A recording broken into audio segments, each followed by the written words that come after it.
are talking about an emphatic answer to the question, why not us? That the USMNT and Mauricio Pochettino answered during the March friendly window for this team. 2 losses, now granted to 2 very good opponents, but I think that lead-in explains kind of the thoughts of the panel tonight. And on that discussion panel are the greatest historian in U.S. soccer history. It is Thomas, a.k.a. U.S. Keeper. Thomas, I'm sorry you had to take out a third mortgage on your house to go to a World Cup soccer game. Yeah, it was, it was only $4,000 for one ticket. So I thought, bring the whole family and a couple friends with me and make it an event, remember for the rest of your life, right? It's crazy. I mean, it's crazy. I mean, the base prices were crazy, and then these other things are just wild. So it's we'll see. I mean, I'm sure they'll fill the seats, but how much, I'd be curious what the actual sales of seats are going to be at the end of the day, because they don't want to have empty seats for sure. Well, someone who will be there because he very much will take advantage of the hospitality package that Sue Holden is hawking on Twitter. It is Lawrence Dockery, a.k.a. LDoc93. I mean, I'm sorry you weren't hit up for that sponsorship deal, that partnership deal. I mean, with the reach you have on the interwebs. Oh yeah, and I do have a prior relationship from with Stu Holden from a disagreement he, John Strong, and Brian Strauss and I had in the men's restroom at halftime of the USA Canada World Cup qualifier in 2021. So I would have loved for him to have kicked some coin my way to pimp out a $10,000 hospitality package for the World Cup, but I guess that's just not my lot in life. So here I am instead. Well, yes, here we are to talk about the USMNT's 2 friendly losses during that March window, a 2-5 loss to Belgium and a 2-0 loss to Portugal, both here in my hometown of Atlanta. The U.S. has now lost 4 in a row here in the Peach State, which makes me feel great despite having been at all of those matches. Oh, boy. Before we get into that, though, I think let's take a second, because I think it will play into it, but let's take a second to mention the fact that Pat Augumang has been sidelined now with an Achilles tendon injury. He will miss the World Cup. And I think we need to start with that because he did feature in both matches of this window, Thomas. And I think that kind of was indicative of where Pochettino saw him and his role on this team. Yeah, he definitely, he's definitely improved with his club for sure. I mean, aerially, he's been doing well, getting a lot of, goals off headers. You definitely kind of felt like he was going to be called into this camp. Even with Haji Wright not on the roster. I think coaches have their players. It's disappointing to see any player get injured ever, especially when you're this close to a World Cup and you just, it's right there.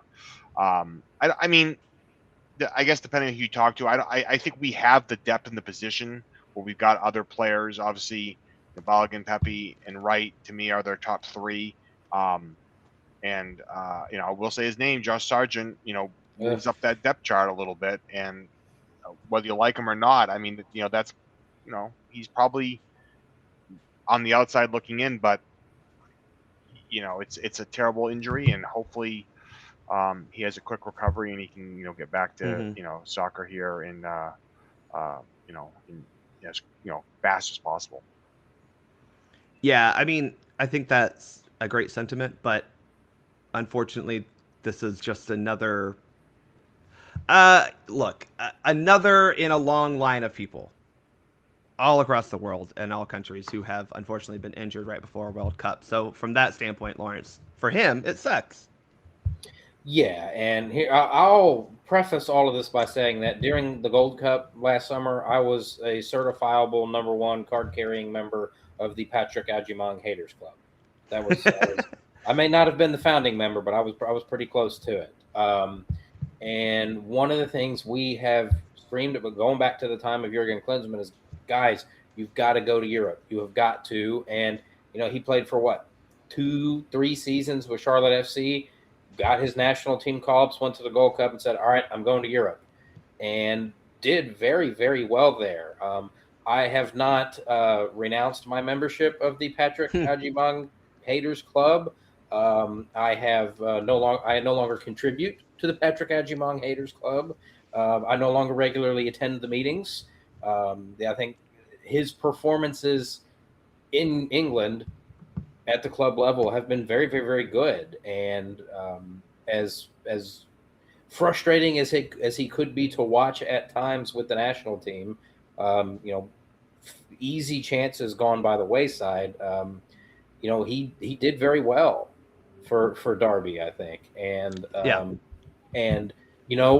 he had gone a long way towards changing my mind about him as a player. I think I had reached a point where it wasn't going to upset me if he went to the World Cup. Now, I was not to a point where he needed to be starting and playing 85 minutes a game, but if he had been named, barring this injury, had this injury not happened and he had gone to the World Cup, I would not have have been pulling my hair out over it. So it is a bummer, but to Thomas's point, this is probably the one position group where I have the least amount of concern,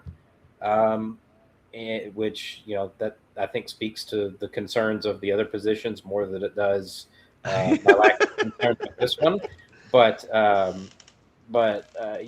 it is the one spot where I think I will feel okay with whoever gets rolled out there. And I can't say that for any of the other position spots. Well, with that, let's focus on the play on the field from March. The U.S. men hosted Belgium in a friendly in Atlanta. 67,000 folks showed up for it, and having been in the stadium, Lawrence, I think you were there as well, a pretty pro-U.S. crowd. I will very much say it was a similar to Panama in the Copa America. Yeah, there were Panamanians, there were Belgians, and there were people who didn't give a shit one way or the other, but it seemed to be a very pro-American crowd. U.S. started with the lineup of Matt Turner in goal. Oh. There's your first talking point pin. Tim Weah as a right back. Mark McKenzie and Tim Ream as your center backs. Second talking point pin. Anthony Robinson on the left. Midfield pairing of Johnny Cardoso, Tanner Tessman. The attacking trio of McKinney, Tillman, Pulisic, and then Folarin Balogun starting as the striker up top. So, with that said, first off, I have to say, actually, before we get into that, gentlemen, never chase reality. As I hold up my scarf. You don't want to chase reality because reality is scary as all hell for this game. Never chase reality, gentlemen, because that was on the little mini scarves they gave out at the game. Thomas, I was going to grab your daughter some, and then we lost. So I did not do that. Well, thank you. She doesn't need to remember that. No. I before we get into it, the game, let's actually talk about this for a second, because holy crap, what a terrible slogan, tagline thing for this campaign. I do want to point into the fact that the Spanish version is way better when you translate it 1v1. So it's tu realidad no te limita, which means like your reality is not limited. That sounds like reality is not a limit or whatever. That sounds way like better. Never chase reality is like whatever Donald Trump is doing right now with Iran war talks. Like that's what reality, like that's what chasing reality doesn't look like or whatever. Like it doesn't make any sense. Like saying your reality is unlimited, that goes hard. And because that means you could reality can't limit you. Yeah, whatever. Don't be limited by yeah. Never chase reality is just like, what are you talking about? Reality hit hard though, Thomas. I think that's the lesson here. And let's quickly talk about the lineup, because I think that's what we want to get into that makes the most sense. So reality hit hard. Unfortunately, Thomas, for Matt Turner, who gave up 5 goals. This was the second start in a row in which he has given up a lot of goals for the USMNT. Oh, I have thoughts. I think we all do, but I'll go to the resident goalkeeping expert here. I'll just say I don't think it was a terrible performance, But I think this is not the Matt Turner we've seen in New England even this season. No, look, and this will be well liked or hated or whatever it is. I'm still in the camp of Turner is my keeper, and I say this because there are some goals there that firmly come down on the defense, and we saw it in both games where the defense in front of the goalie just didn't do their job, and so you can't give the top tier nations open space in front of 18 yards out, 20 yards out. You just can't do that. And look, it's a function of we don't have a good enough. The goalkeeper pool is terrible. Our center back pool is terrible, right? Like right now. Oh, you're not calling up Zach Steffen, by the way? No, I mean maybe. I mean, honestly, I don't. Given what he did, I don't think any. I don't think any keeper in our pool, active keeper, is going to do anything for us. They're just not. And so maybe you have a one moment, but like 2-0 loss is a loss. It doesn't matter. 5-2 loss is a loss, right? And so there's a lot of areas where you can point on this.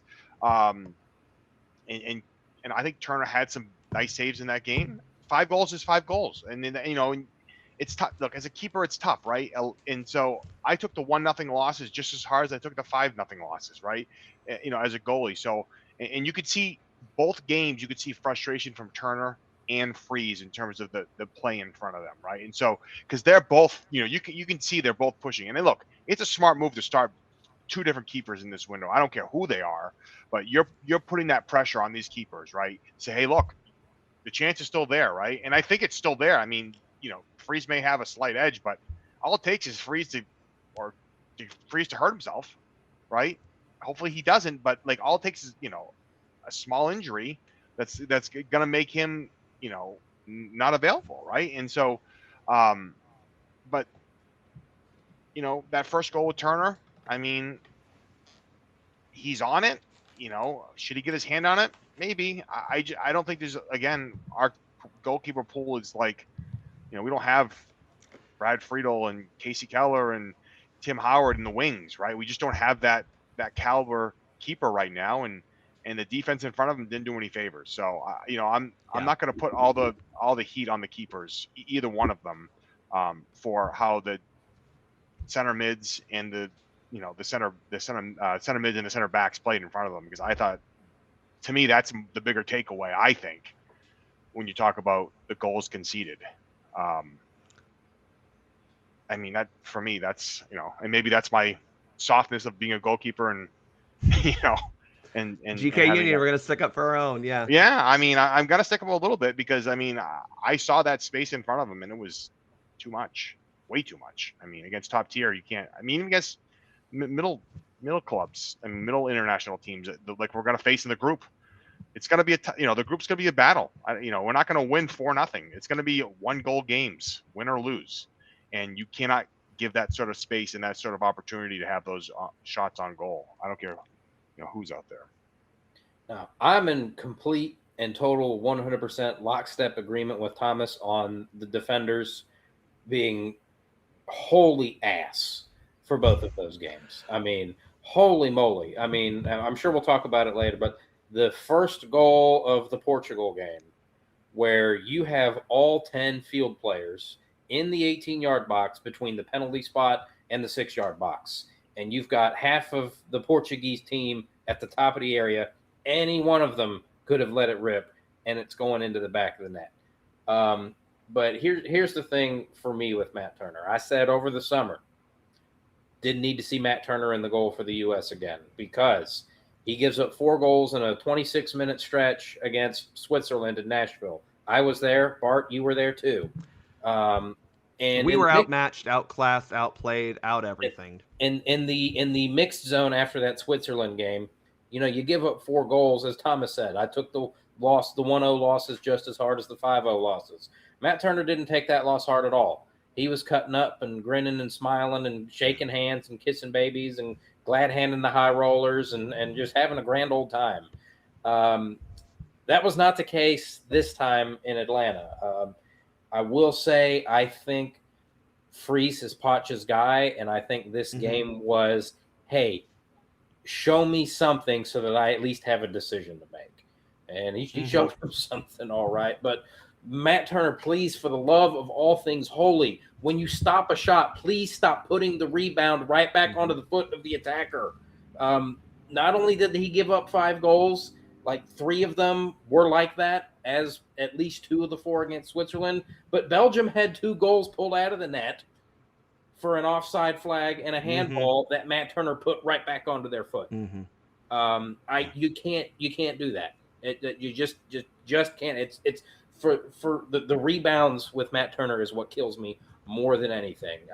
If you know, there's a dude at the top of the 18-yard box, you're the goalkeeper. If none of your defenders are going to close him down, there's not a whole lot you can do about that. But what you can do as the goalkeeper is attempt to control where you put the ball after you stop it. And right back onto the foot of the attacker is not the way to go about doing that. And yes, I understand that's easier said than done. But Matt Turner, you've been to a World Cup. You've played in the Premier League. It needs to be a little bit better than that. And I'll say this, in the mix zone after this game, he was not cutting up and having a grand old time. He looked like he'd been given a lobotomy. And I think he knows that's it for him. Like, he'll be on the World Cup roster because I'm not positive of that right now. I think he'll be on the World Cup roster, but I don't think he plays unless something goes completely sideways. I'm not positive of that. I think back to the last cycle when Zach Steffen was Berhalter's dude and didn't go to the World Cup. You know, I think Darren, I'm not necessarily arguing. I'm just trying to think. When was the last time we saw Steffen get meaningful minutes? It's a fair question. He wasn't playing a lot because of injury and whatnot, but I'm just saying that, like, I think anyone would have said, oh, Steffen's going to the World Cup if he's healthy. I think he may have been a little unhealthy too. I'm trying to remember exactly when his back injuries were, but that's fair. I'm just saying that, like, I'm not even putting Turner as a lock on the roster right now. Because if he's not the starter, what good is he? You know? Sorry. I mean, Steffen did start the last 3 World Cup qualifiers. He did that. Yeah, he did. Right. You know what I'm saying? Like, I mean, he did screw up that Costa Rica match and make us have to sweat it out. Yeah, but after that, I don't think he played in any friendlies leading up. I'm trying to remember. I don't think he played in any friendlies. He didn't. You had 4 June games and the 2 September games. Yeah, if memory serves. And then I think Turner played 2 of those, and then it was Horvath and Sean Johnson. And then now, granted, I don't have someone who should replace Turner on the roster. If you're telling me that it's Celentano or Schulte or whatever, I'm gonna go, I don't know about that. You know, I think they're pretty decent keepers, and they're probably, especially with Schulte, I think he has done more in MLS than Turner did. But he's also been to an Olympics, so he does have tournament experience. Maybe in that sense. Maybe that helps. I don't know, but goalkeeping not great right now. No. Center back pairing you mentioned also not great. Now, McKenzie and Ream, I think McKenzie, this truly was his ability or his time to say, okay, yes, I can play and hold down a back line.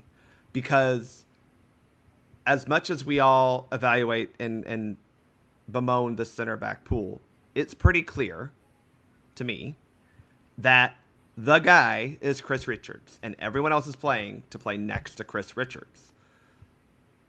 For a long time, that has been Tim Ream. And I think we all agree Tim Ream is about 3 steps too slow now. Sorry. That's what happens. I'm not even you can't even blame coming back to MLS. He's just getting old. And McKenzie, this was his opportunity, I think, to show I can do it. Well, I don't think he did that, Thomas. No, I mean, you're right. It was his chance. I mean, Richards was not going to play due to a knee issue that he had, and I think he had his chance, and I don't say he didn't do anything well. I mean, in terms of that, I mean, it's again that whole just that whole spot of the field just really failed the national team. I mean, and I want to bring this one point up because I think it is worth mentioning is that Pochettino didn't do this team any favors either. I mean, he went into, with a different game plan, a whole different thing. I don't know if he's just trying to. No, Thomas, I was told on Twitter that he's been consistent with his tactics. Yeah. I mean, something had worked for what, 5 or 6 matches. I mean, maybe I mean, I think you try it And for a threw half, it out. right? You try it for a half. I'm not sure that, again, I said before, when you're not the clear favorite of a skills and quality perspective, you have to have a game plan that's different because you can't go player for player. But to me, I think you still wanted to have tried that and see, because it did seem to work pretty effectively against those teams, and maybe you want to see a half of it before you're down. Like, I'd rather see that to start a match and than to be down and try to navigate through a 3-back formation. Correct. But and maybe maybe he just didn't trust it. Maybe he didn't trust himself. He's second guessing. I don't know. I mean, there's a lot there, and we'll talk about it in the next match in terms of some of his player selection for different position pieces of it. But yeah, McKenzie, I think he's probably still on the roster because we just have a lack of depth at this position. I mean, the center back position, it is thin. I mean, who else do you call in that wasn't there? I mean, that actually wants to be on this team. That's the question now. Well, the right? guys And that I want think to be that's the on this problem. team is a much larger issue than just this window. We did talk about this on the last episode, Lawrence, where it's like we get not wanting to commit, but if you call me tomorrow and say, actually, hey, yeah, or if Noah Kai Banks calls Pochettino April 1st, which would be a fun joke, says, hey, by the way, I'm interested now. I'm going, oh, now you're interested. And I would have to weigh that. And I mean that in the nicest way possible. This is nothing to say that Noah Kai hasn't done what he should do to make sure he's making the best choice for his career. But if you say, I want to play now, I'm going, well, do you want to play or do you just want to make it the World Cup? Which one is it? Do you want to play for the United States or do you want to be on a World Cup squad? And we've seen this. We've seen that movie before. Right. But the problem here, Lawrence, is that when you do look at the center back depth, who else is there? Miles Robinson was hurt this window. We didn't see him. We did see Austin Trusty. We did see Chris Richards, obviously, and we saw Tim Ream. There's not another center back that's putting their hands up saying, pick me, pick me. Cameron Carter-Vickers can't stay healthy for his life. I mean, we haven't really seen another center back worth calling in this late in the game. I mean, the next window is the World Cup roster. Yeah. I don't think there's any good answers, which is give me an answer. It's not a good spot to be in, because anybody that I could give you whatever one little piece of anecdotal evidence where I could go, okay, here's why. There's 50 more pieces of anecdotal evidence that say, yeah, no. And you can go down the list of every single player and be like, yeah, here's a couple of things why this guy should go, and then you go over here and it's just like, yeah, no, check, okay, no. So I mean, it's a tough spot to be in, which is, you would have hoped at this point he would have settled on somebody, and I hate to say it, I think it's gonna have to be like, I don't hate saying this, Richards. Like, I have complete total trust and confidence in Richards, not just that he is good at what he does, but he has that mentality that so many of the other players on this team are lacking. He has also a personality which so many of the players on this team are lacking. Some of them just are on dating apps when they shouldn't be. That's the scuttlebutt. I've got some takes on that particular player. I don't know if we're gonna get into TMZ totally aside here, from but that, like nothing to do with any of that. I'm just talking big picture. I'm tired of it. Like, I think it's gonna have to be Ream. Yeah. I know, we really don't ever need to see him on the field for the national team again, because he can't run and he can't mark, and he, like, anything that you need him to do, he can't do any. He's just physically not capable of doing it anymore because he's 100 years old and he's a corpse out there. And I'm not blaming him for that first Belgium goal, right? Yeah, the first one.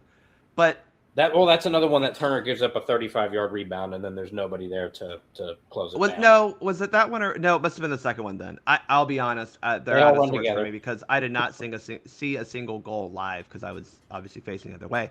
But like watching the one that Ream just doesn't block, like just puts a little foot out like he's trying to control a pass and doesn't block it instead of like actually getting in the way to block it. He was slow on it. He was slow and his reactions were slow, and that's just where we're at. And I'm with you. I think the problem is Tim Ream looks like the most reliable, but does he even look reliable? I mean, it's frustrating at this point. I mean, I know this is it's a weird take, with, but I think I heard it somewhere or saw it somewhere. I was like, well, why go with 3 backs when you don't have 2 that can do the job? And I think that's valid, right? But that's your answer. Why? You need to clog the middle, though, right? You've got to. Yeah. I mean, there's too much gap there. I mean, so you talk about clogging the middle. You find that pairing, and then you find that third body, which is probably going to be, if you do a 3-back, it's probably going to be either Alex Freeman or Scally on that right center back side, right? And to cover there.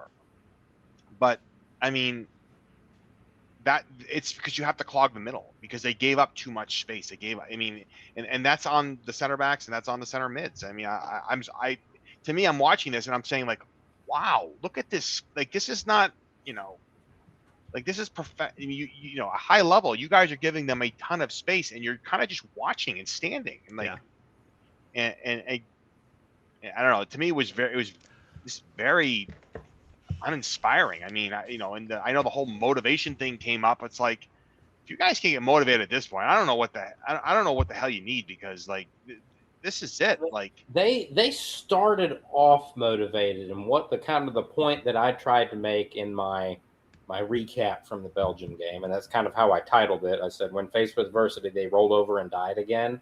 Like, because they did. I'll give them this. That first 38 to 42 minutes against Belgium, they looked really good, and you could feel it. Like, you could feel there was energy. The crowd was behind them. Like, you could feel the crowd every time they got the ball into the attacking half of the field. The crowd was ready to pop. They were ready for something to happen. And Anthony Robinson coming back, I think, was absolutely massive and was a huge part of that. He is probably the brightest spot from the 2 games. And, they went up 1-0. And then they gave up a goal before halftime. And, y'all might not be super familiar with this, but for the entire first 2 years of Memphis 901 FC's existence, may they rest in peace, they had a very bad habit of giving up a goal in the last 2 minutes and a half or the last 2 minutes of the game.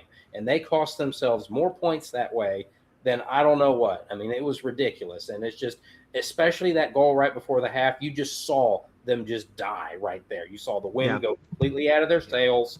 And I think this kind of speaks to a larger societal issue, which we don't really have a lot of time to delve into. But I see it a lot, is that, especially with the youths of today, is that the minute they don't get something they want or something doesn't go their way, they just throw in the towel and say, to hell with it. And that has been this team over and over and over and over again.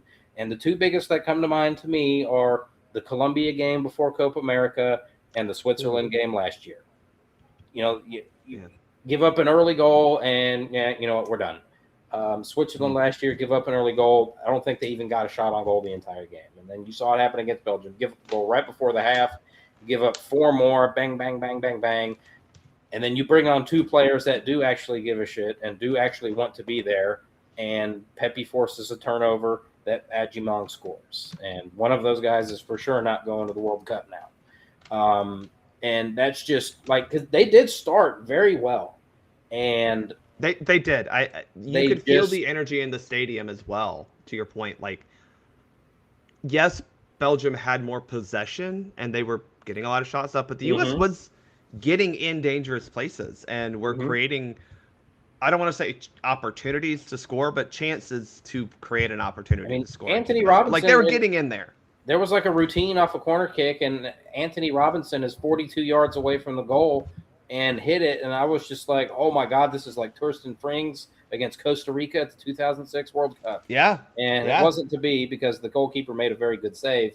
But like that first half was wide open. Yeah. I mean, it was all gas, no brakes, and that was really enjoyable. And then Belgium was like, oh, these guys don't know what to do when they have the ball, so we'll just let them have the ball. And, oh, look, we can drive a truck through this space right here. Let's go ahead and do that. Goal. Oh, hey, lots of space. Goal. Hey, let's do that again. Goal, goal, goal. I think the book on this U.S. team is you let them have the ball because they don't know what to do with it. And once you get a goal, they're going to give up. That's the book on this team. And we saw it both of these games in March. Thomas, I don't want to give too many takeaways from this game because I think all of mine are like combined, if that makes sense. But I want to see if you agree with this. I thought this game was more competitive than the scoreline, but also a clear example of the difference between us and any team that actually has a chance to win a World Cup.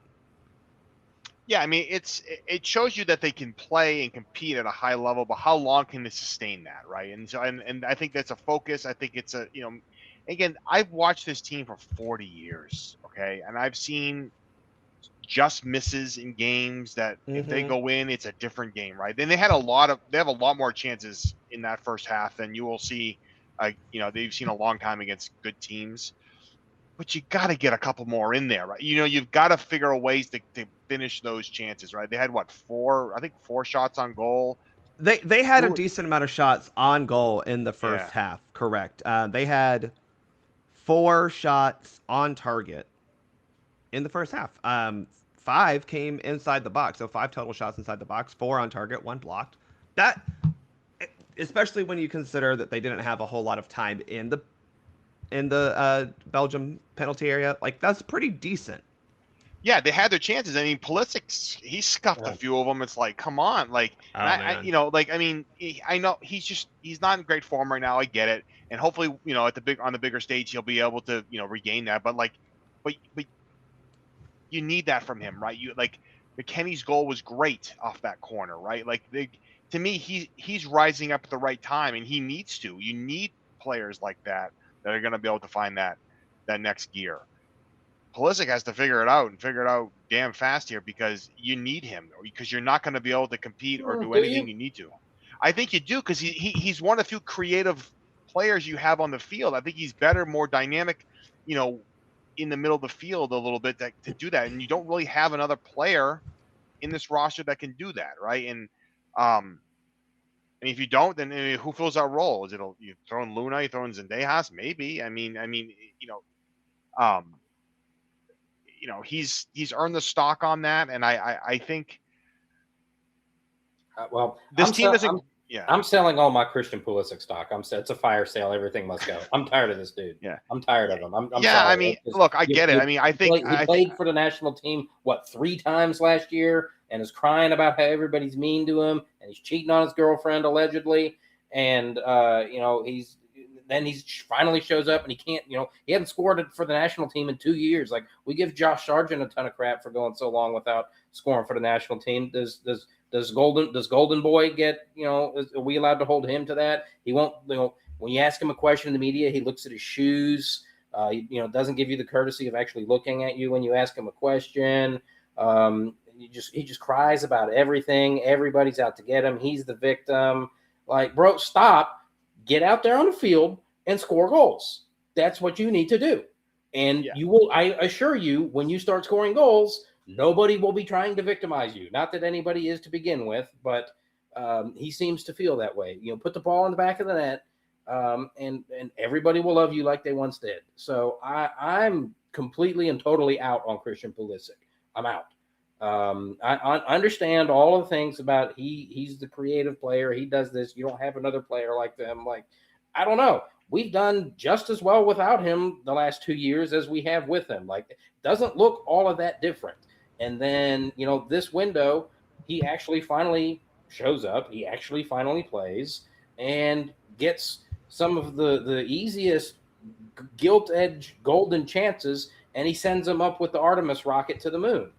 I mean, like it was atrocious. And then they bring him into the mix zone, and he says 4 words, the same 4 words that he says at every mix zone, and then takes his fancy Gucci toiletry bag and rolls on out of there with an escort, like as an escort out, not like the other kind of escort. I mean, but like so, like don't get me started on that. I need him to show up, shut up, and show out. That's what I need from him. He has done very few of those 3 things. You're not wrong, and I think that goes back to the Berhalter's second stint. Yeah, and I think you see it with a bunch of players. He just hasn't come back down to earth in terms of like realizing, hey, we need you. We need to grind these things out. We need this expectation out there, because that we've said it for a while. This team does not know how to grind out a match.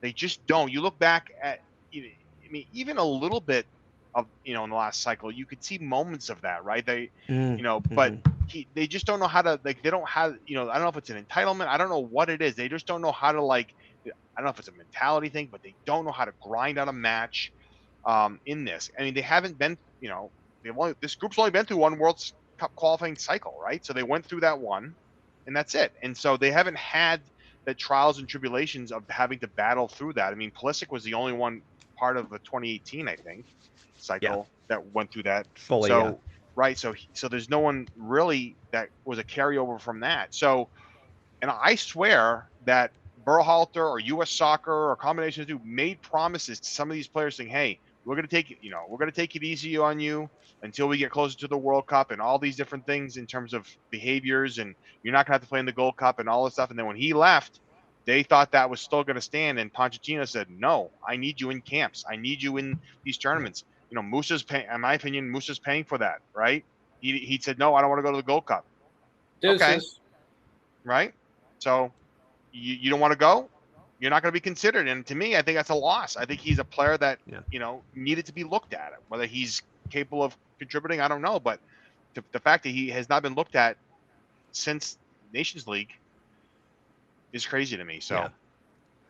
Well, let's flip the topic of conversation from Christian Pulisic to Christian Pulisic, because in the second game, the U.S. comes out in a 4-3-3. You have now Matt Freese in goal, backline of Alex Freeman, Chris Richards, Austin Trusty, Anthony Robinson. So 3 guys completely changed over. More on that later. Midfield trio, again a change. McKennie now kind of more in the midfield. Berhalter and Morris pairing behind him. Front 3 are Weah, Pulisic, Tillman. Yeah, Christian Pulisic, false 9. That totally makes sense. That's a dude that I want with his back to goal. I'll say in the post game, everybody seems to be under the impression that it was a false 9, and it's not a false 9. That you can't call it that when you're playing the striker. Pochettino very sharply disagreed with that. I don't remember who it was. It was somebody sitting in a couple of rows ahead of me. One of the regular national guys asked Poch something about Pulisic being a false 9, and I love when Pochettino, I've been in 3 of his press conferences now, and you can tell when he doesn't like a question. He doesn't necessarily bristle, but he asks a question back to that person asking the question, which I actually kind of find amusing, because that's also kind of the way that my mind works. But it was like Christian Pulisic is a false 9, and before he could finish the question, who was a false 9? It's like, Christian Pulisic? He's like, no, it was just a 9. And they were like, what? Okay, and he's like, he plays 9 for Milan. Why can't he play 9 here? And everybody in the room was just kind of like, what? Bullshit. He doesn't. And 2, okay, that's even better, right? So let's talk about that, because no, a false 9 is a very specific style of play that, like, Messi plays at Barcelona, right? And people do this a lot when they want your most creative player to kind of be in the midfield and more than often, and you have guys in front of them who can run on. And I get it. That's the idea. Okay, well then fine. He was just playing striker. Let's evaluate him for that. He sucked. Indeed. And I think it's freaking dumb. You're putting Christian Pulisic with his back to goal when we all know his best way to play is when he gets the ball either running at or running in behind. That's when he's most lethal. Why are you putting his back to goal? That's dumb. This is what frustrated me, is we tried 2 completely separate, different approaches, and okay, formations don't really matter, but they do kind of matter. We played two different, basically setup formations. We had multiple changes from game one to game two. Poch, where is the damn consistency? Because Lord knows you haven't had it because you've let players some players haven't come, right? B, some players say and their club say, hey, I'm kind of hurt, and he goes, okay, fine, we don't need to bring you. C, he says, no, I just don't want to bring them in because we know who they are. Or D, you change up the formation, you change up the tactics. And I understand you're trying to figure things out. Bro, the time for figuring things out was last summer, or, if not that, then I don't know, one of the 6 months that you weren't coaching, that you were hired or whatever. But I can understand some tactical wrinkles or even player personnel lineup changes, right? This is kind of the final way for someone to show that they belong here. What the hell is the point of playing Christian Pulisic as an actual as a 9? Okay, he wasn't a false 9, he was a true 9. When you have both Pat Augumang and Ricardo Pepi on your bench. I get saying, hey, Ballo, great job, great performance first game or whatever. Okay, performance, however you want to describe it. We're going to sit you so that someone else can maybe get a shot. That's a very fair thing to do in your basically last friendly before you have to make a World Cup roster. What did we learn from this other than it doesn't frickin' work?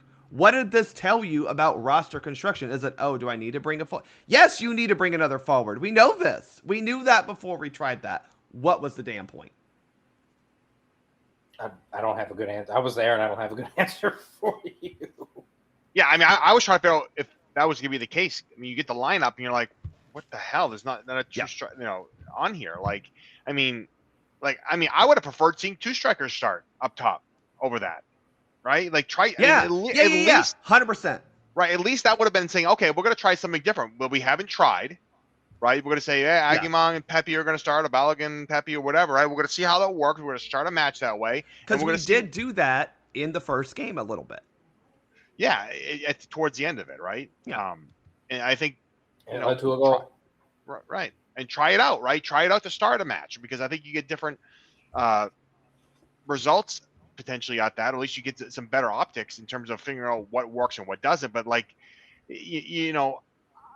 part of me thinks that Pochettino wasted these matches trying to not give anything away for the World Cup, because you might face Portugal at some point. I don't give a I'm sorry. I don't care either, but we're that's not cool how it enough feels. or good enough to do that. What in the damn Dabo Swinney Clemson bullshit is this? I'm sorry.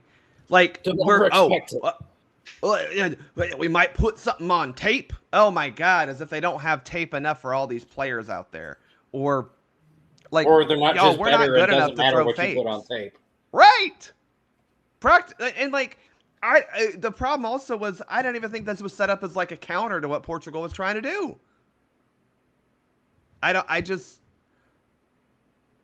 The fact that we also played Portugal pretty well, had a good first half despite this. Yeah. Where things broke down, shockingly, was when we needed to get forward past that middle third and into the attacking third, and we didn't have anyone with Pulisic, because usually Pulisic is either running with a striker or running off a striker. And guess what wasn't there, Lawrence? A striker. Yeah. The highlight for me was World Cup lock, because he went to the Super Bowl. Christian Roldan gets the ball at midfield and plays a long ball to nobody. Not like there were no Portuguese players, there were no U.S. players, there was no security guard, there wasn't a streaker that had run on the field. There was he just played. If there had been somebody running, it would have been a beautiful ball, but there was nobody running. He just kicked it. It's like a rec soccer player. Like you play rec soccer, you hear boot it. That's what Christian Roldan did in the second half, because he just went boom. Oh, there's nobody down there. Oh well, I'm going to the World Cup. It doesn't matter. Yeah, you mean the guy who was on the field for 4 Belgium goals? Yeah, shocking. I do want to point that out. I thought that the midfield pairing of Tessman and Cardoso was okay against Belgium in the first half. Okay. I'm not saying great. They were okay. I think we still are missing Tyler Adams. But in this game, you didn't have either of them, and it was very apparent because Morris and Berhalter are not at that level.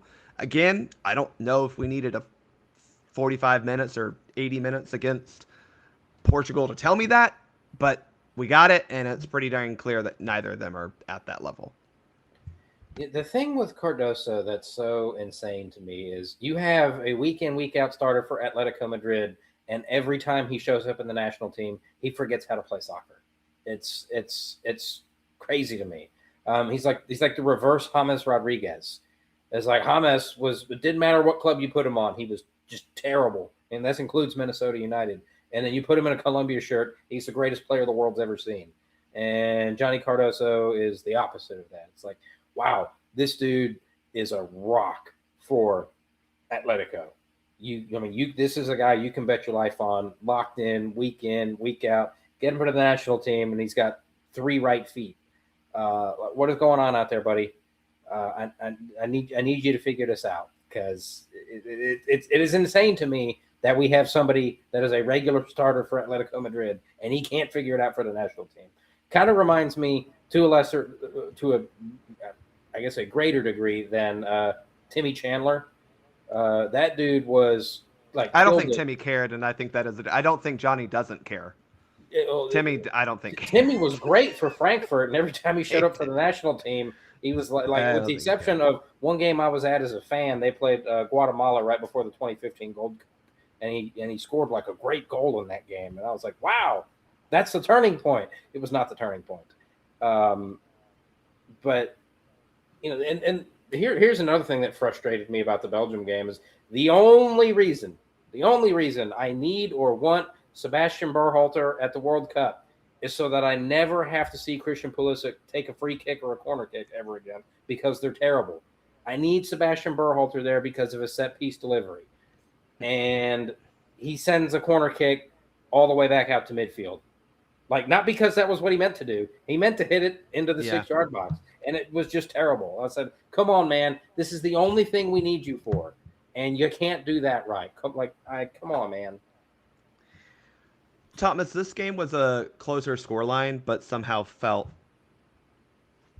wider in the talent gap. Am I reading that correct? You are, but I will say I don't think the Portugal's intensity was anywhere at the level of Belgium's. I thought Belgium really came out and had the foot on the gas. I thought Portugal was very good. I don't think I think once they got that first goal, they, kind of just did their thing, and the second goal came, midway through the second half, and I just feel like they just didn't need to have the gas because they just had that much better talent than us. But I think this score could have easily been 4 or 5-0, right? Like I just they just didn't, to me, have that that urgency, nor did they need it, because they are that good, and where we weren't. I mean, it didn't feel good. Freeze made a couple good saves that may have saved some goals, but to prevent it from being more than a 2-0 game. But I mean, they dominated possession.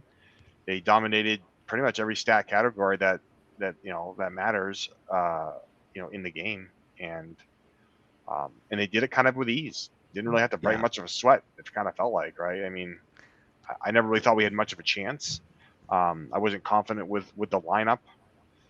I was a little disappointed, that Johnny got injured and he couldn't play, because I thought he did all right, in that first half, enough to where I wanted to see him again. But I mean, and then you throw this weird lineup out there that no one really knows what's what, and you can see the players a little, out of sorts too. I mean, just it's one thing to play. I don't think a bad lineup necessarily is the only thing that would have this group of players out of sorts. No.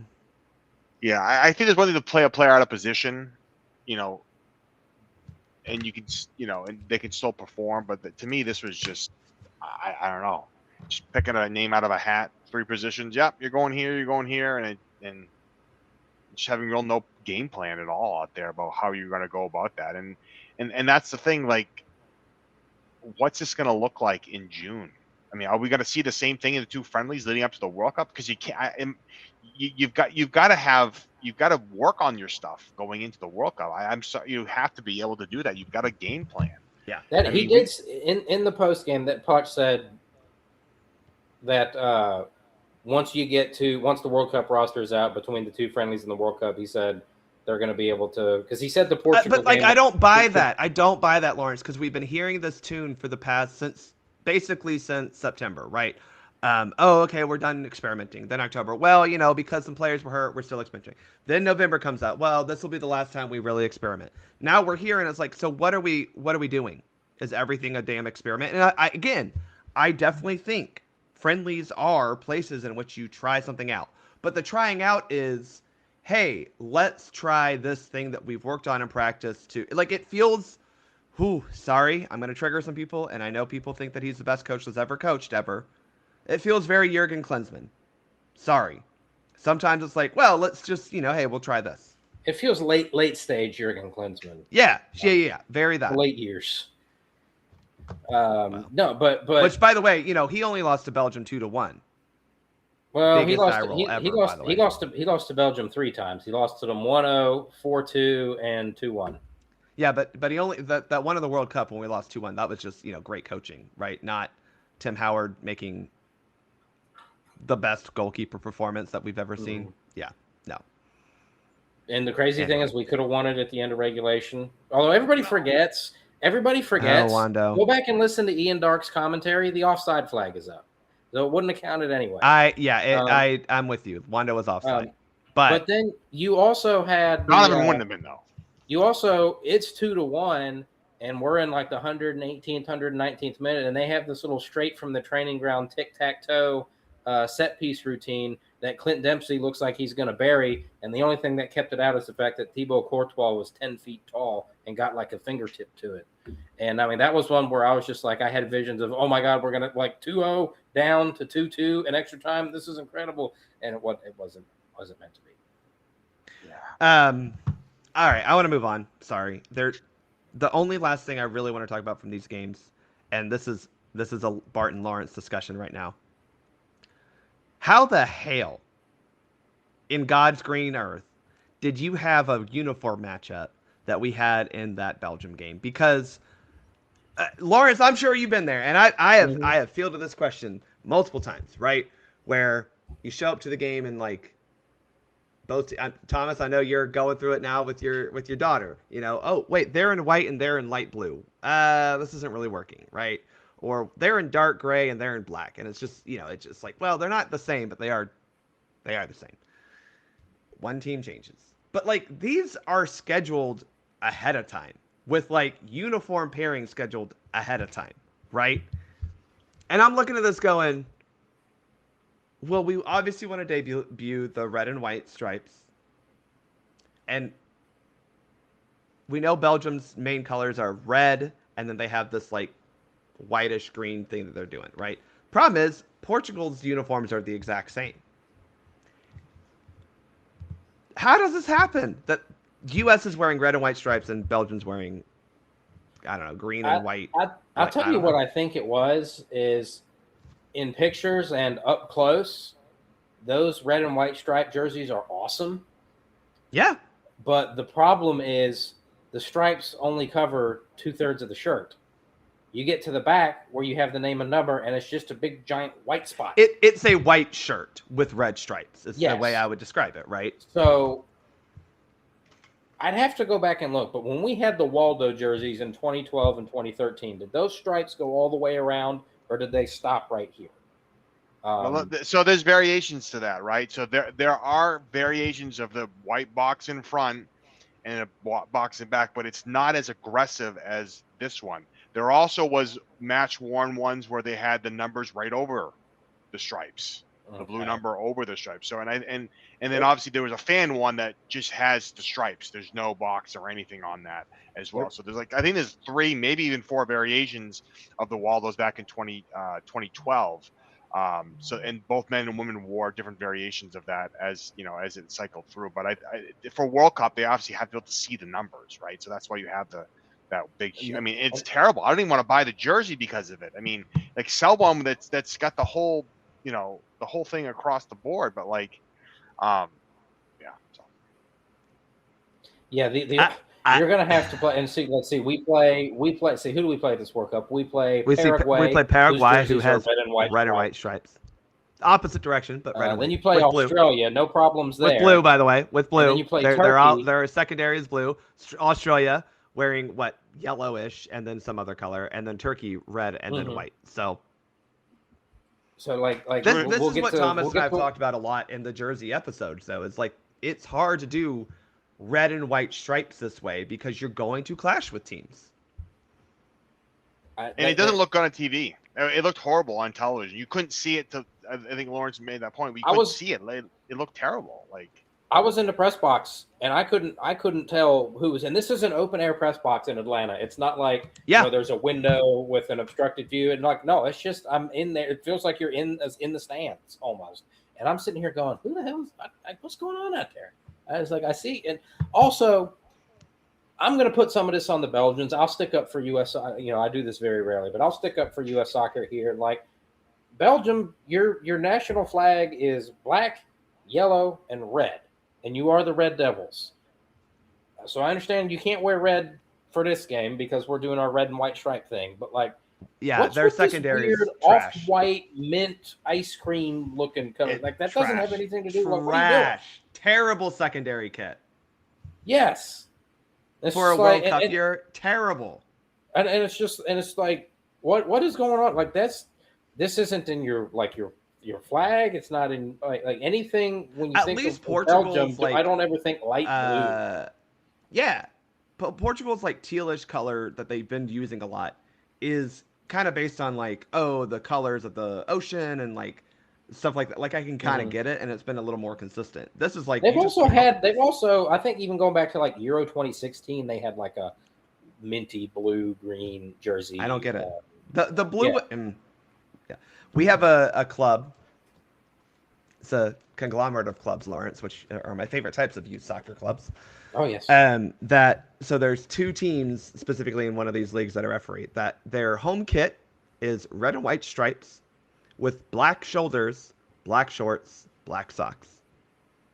Okay. Their change kit is light blue shirt and then black or white shorts and then light blue or socks. And we run into this problem almost every single time they're here. Is that they always make the other team change because light blue is okay, but if a team's showing up wearing white, the problem is home team usually wears the light color. Well, their light color that they show up with is red and white stripes, and I'm like, what the hell is going on? Terrible. I had this was fun little story. This has been 8-9 years ago now. I was doing a game here in Memphis, and we had a team from Minnesota was down here in March, and I can imagine by March you're ready to get the hell out of Minnesota for warmer climates. Not that it was super warm here for this particular tournament, but we were right by the ref tent, and I go out there, and the home team is wearing white, and this team from Minnesota is also wearing white. And I was just like, guys, come on. And so I go over there, and he was just like, and so I was like, home team is supposed to be in white, visiting team is supposed to wear dark. Team that is not in compliance must change. Y'all need to go change. He's like, yeah, we're not doing that. I was like, what do you mean you're not doing that? It's right there he's like, yeah, we're not doing that. I said, all right, let me just go ask this other coach. Maybe he'll be amenable and we'll avoid it. We'll get it taken care of that way. I go over there and he's just like, no, we're the home team. We're in white. They're the ones that are supposed to change. It's like, I'm with you. And, I just came over here to ask, and I'm not telling you to. I'm just asking if you would. If you don't want to, that's fine. He said, no, we're dressed the way we're supposed to be. I said, totally get it. So I go over there and tell the coach, and I was just like, hey, man, here's the deal.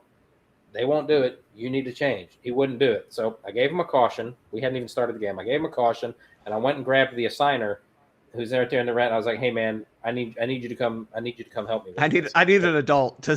He's not listening to me. So we get back up there, and my assigner, when he wants to be, can be a hard ass and can really let you have it if you're doing stupid shit like arguing over a jersey change. So he gets out there and he tells them same thing I've told him. And coach from Minnesota is like, yeah, we're not doing that. And he's like, Lawrence, caution this dude. I said, I've already cautioned him. And he said, all right, caution. If they have 1 minute to get over here and change, if you don't, second caution, send them off. Boy, they got over there and changed like you wouldn't believe it. I was like, why did it come to this? And then they won the game like 100-0 because you're not coming to Memphis from Minnesota to not beat everybody 100-0. But I was just like, what do we do? Why? Why are you arguing? Like, what? There's a million things you could argue with me about. This isn't one of them. I had look, I like fun youth club uniforms. They should be fun. I get really tired a lot of times here in Atlanta. We get red and black or red and blue basically, and then you have white as your alternate because, and I'm like, y'all, we can do something a little different. But sometimes you're like, they should be different. You can't have white and light gray as your two uniforms. So anyway, I wanted to talk about that. All right, let's get back to talking about other things, takeaways from the field. So Lawrence, I want to hear your biggest negative coming out of this window. Just one. Defending. And yes, I had a whole big spiel about Matt Turner. But I don't think that was the biggest negative because I think that was a last chance situation, and that just made Poch's decision for him. Unfortunately, the defending both games, specifically the inability or they either couldn't or they wouldn't close down attackers in acres and acres of space. And the one that stands out to me the most, I already talked about it, is off of a corner kick.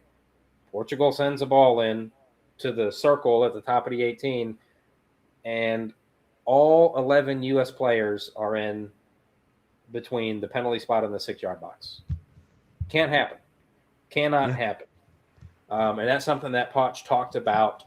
He just said it was just just small little. He wasn't upset with the performance, but it was just the small little details, which I chuckled because the University of Memphis women's head coach, when they win a game 6-0, says, yeah, I think one or two of the small little details I think we need to work on. But, that's in a 6-0 win when you're one of the premier programs in the conference versus, you haven't really accomplished anything with this group of players, and you just got your ass handed to you a couple of days before, and you could have had your ass handed to you this game, and you're like, just one or two small things, and we'll be fine. Like, okay. But yeah, the biggest negative for me was the defending, because it's either you couldn't mark or you wouldn't mark, and neither one of those should be acceptable.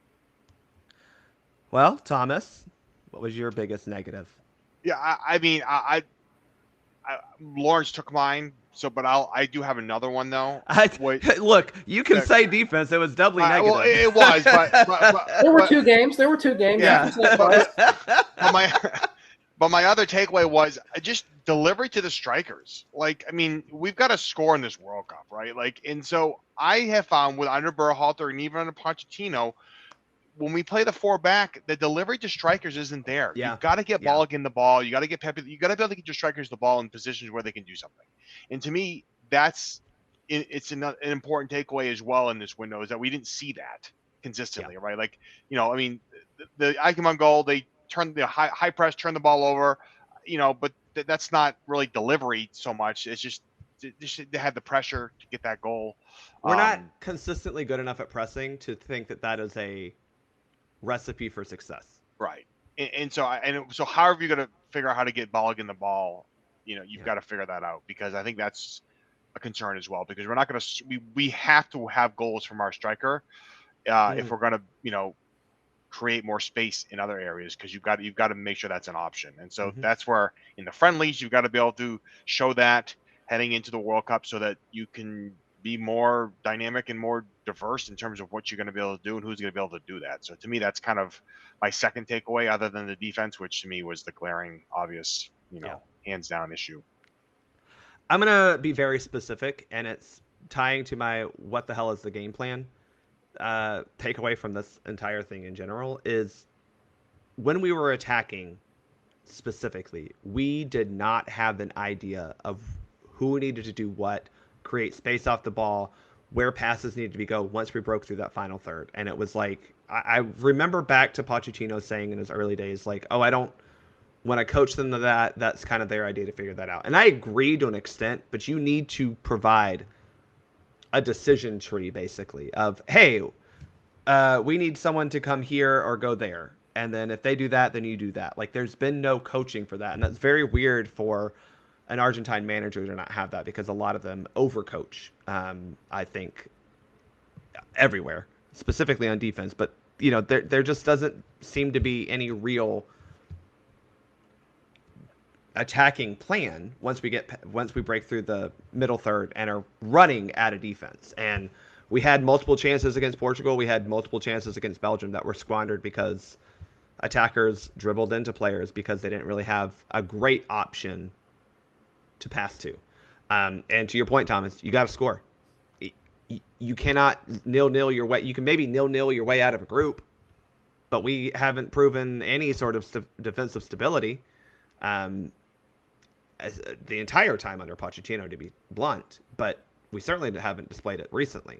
So that, if you don't have an idea of how to create goals either on your own or with a team, that's going to be a problem. So I'm going to flip it back to you, though, Thomas. What was your biggest positive? We're going to have to actually think about something good that happened this window. You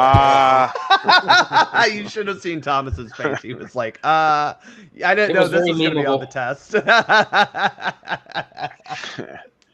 I mean, I like what we saw from Weston McKennie. I think in an attacking piece of, I think he can fit that role pretty well. Again, I don't know if that's where he plays. Maybe he's needed, as an 8 as opposed to one of the attacking options up front. But I think we saw a continuation of what he's been doing with the club, and that's nice to see with a national team level, because I don't know how long it's been since he scored before the corner kick from Robinson to McGinney there.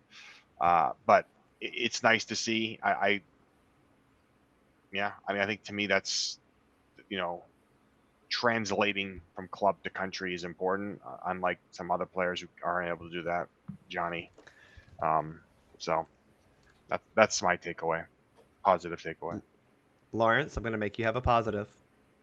Well, I think I've already mentioned it, and it's Anthony Robinson being back. Because I think a lot of the chances that we had in the first half of that Belgium game came from him, either making excellent passes, launching a counterattack, being involved in the counterattack, making a run, getting into the box. He assisted with a fantastic corner kick on McKennie's goal, and also on McKennie's goal. How Belgium let him get so wide open in the 6-yard box, I'll never know, but I don't think anybody's going to complain about it. I will say that was one of the few times that looked like we had been coached up, because that looked like a designed set piece. Mm-hmm. And also, who wasn't taking set pieces this window? But you're right, like him still getting a free was a lot of good work. And the thing with Robinson is like it's like you like when he puts on the national team shirt, you know what you're going to get. You can rely on him. There's not going to be any horrendous, oh my God, WTF moments. You're going to get quality going forward. The problem for him has been being able to get on the field because he's injured all the time. Yeah. And having him back, I think, was the highlight of the window for me. Okay. I'm going to go off the field for my positive, because I hosted a lot of people over the week and was very integral to a lot of the things that went on in and around the stadium. But we sold 140,000. I mean, there were 140,000 in attendance for both of those games. And Lawrence, I know you love to pick on people who inflate numbers. They were full houses. They were real.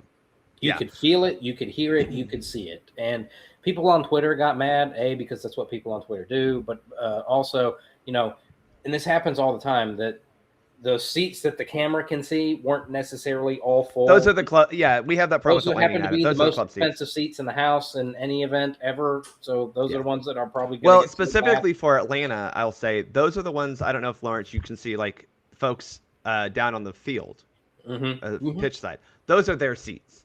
Yeah. And also, that's where the free food is down underneath. So, free food and alcohol and whatnot down below. So, or free food and drinks down below. So, I can tell you where I've been when I've had those seats, and it's not in my seat there. It's, up against the railing pitch side. So, I get it. I truly do. But full. It was full. Yes. Especially for Portugal, it exceeded capacity. That is on par with what you see for SEC championship games. And missed me with the whole, a lot of people were there for Portugal. No, they were there for Ronaldo, who wasn't there because he, for some reason, is fighting with his team. All those Portuguese jerseys, I'll tell you which name was on the back, and it wasn't anyone else. But I didn't see any Luis Figo. No. I didn't see any. I didn't even see any other play. I didn't see any. Pepe. Yeah, no João Felix, no Bruno Fernandes, none of them even. Nope. I'll say this, and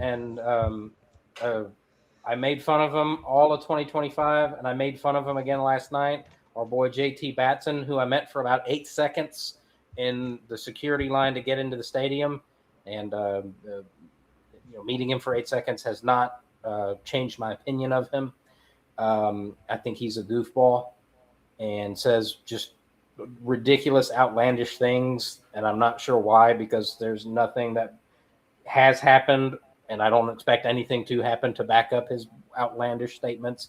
But if you recall, last year he said, we're going to turn U.S. games into huge events, and we want to play in the biggest stadiums and the biggest crowds as possible. And Bart, you were there at that game in Nashville, and there were a lot of empty seats at that game in Nashville. It was half full. And their block party was a Jim Beam booth and a bouncy house, and that was it. And I'll give them this. And I said, you can go back through my Twitter feed, and before the games kicked off, I said, the block party in Centennial Park, absolute smash home run, grand slam, 100%. Very well done. It's incredible what happens when you actually put forth the effort and try. So that was fantastic. The atmosphere was fantastic. They did some. I didn't get to see it. I saw them post it, but they did this thing where the players got off the bus and walked down past a bunch of fans and were doing the handshake line, the fist bump. Yeah. That's very college football pregame walk of champions type thing. And I loved that. And I wish we'd see that more. You talk about the need for this team and these players to be accessible. That's one way to do it. Yeah. And so to your point about the atmosphere, I think the block party both days, not just say. I was a little bit concerned for the Portugal game because it was a Tuesday, whereas the other one was a Saturday. Hey, I was too. AO was telling me like we need to plan for a tailgate Tuesday, and I'm like, buddy, this is Atlanta. Like we're going to be in there at 6:59 for a 7:00 kick, because that's just traffic, But we had a massive turnout for our tailgates and the block party. I mean, again, 72,000 showed up on a Tuesday night, a weekday night, in one of the most traffic-laden cities in the country, and they were there. So that is where I will give U.S. Soccer the credit. Is you keep telling us you do all of these things, and we never see any return on investment, and it's almost like there's no investment, because when we see that you've made the effort is rewarded accordingly. And it's so obvious why they continue to try to lie to us and bullshit us. I don't understand. But everything they did from a game operations, fan experience perspective, 10 out of 10, 2 thumbs up. Yeah, 2 giveaways. You had a scarf the first night. You had a hand flag. The assistant referee flag. Yeah. Yeah. But I do want to think. I think that is a genuine positive, because I hope for Charlotte and Chicago they're similar, because we need to build that excitement as we, unfortunately the team sucked, and that part you can't control. It is what it is. All right, gentlemen. We have been going on for almost an hour and 15 minutes, so we will wrap it up here. Everyone, you can follow Lawrence on Twitter at LDoc93 and follow him on Beyond the 90. I don't remember Yes, the one there for you your go. site. You can subscribe to that Substack and get his name in your inbox on occasion. It's kind of weird when I'm like, oh, what is Lawrence? Oh, it's Lawrence from writing for me. Interesting. So make sure you follow him on Twitter at LDoc93. And then also make sure you follow Thomas on Twitter at USKeeper. He writes over at chasingacup.com. Both of you gentlemen, thank you for joining me. Thanks everyone for listening. I'm Bart. I'm out.